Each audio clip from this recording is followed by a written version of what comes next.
ka, puso ko'y kumakaba.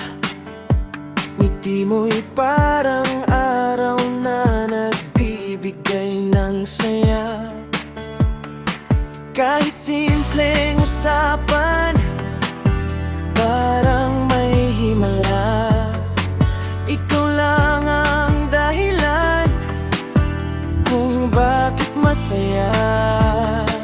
Matagal ko nang gustong sabihin, damdaming hindi ko kayang pigilin.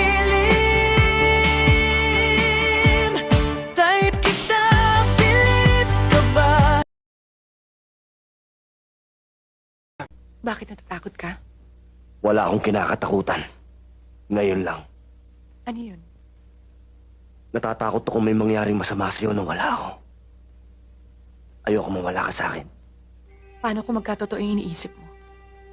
At mangyari yun bukas? Pag nangyari yun, bukas, uulan ng bala. Oh, Tol! Greetings!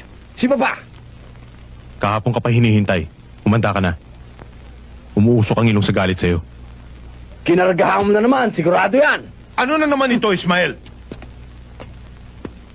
Nakakahiya ka na. Pati ang ninong mo taas na ang kamay sa'yo.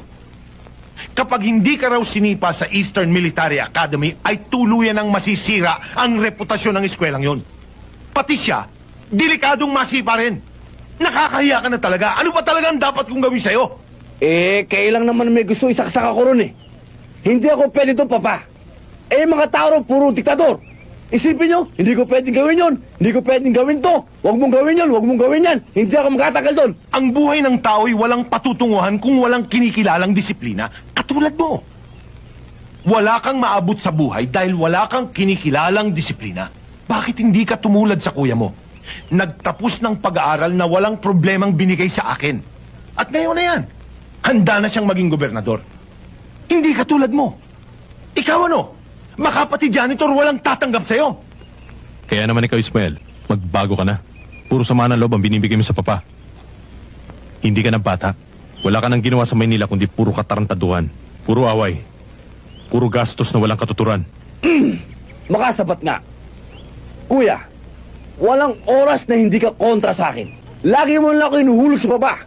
Lahat ng oras, lagi mo lang ako sinisiba. Aba kuya, kung mo sabihin, sip-sip ko pa rin kayo. Tumigil kayong dalawa. Ismael, ano ngayon ang plano mo? Kung titigil ka dito sa asyenda, susundin mo lahat ang sasabihin ko at ang sasabihin ng kuya mo, naintindihan mo? Parang hindi rin ako umalis sa military school niya, Papa. Pero okay lang. Sige, pahig ako. Pero sa inyo lang. Kay kuya, I'll take of it. Ulit mo nga sinabi mo? Hindi, kuya. I said, I will go straight to the kitchen. I will make paluto the ginataang kuhol so that you can make sip-sipizing. Pakidala yung bag. Ismael, maliit lang itong rancho para sa ating dalawa. Okay.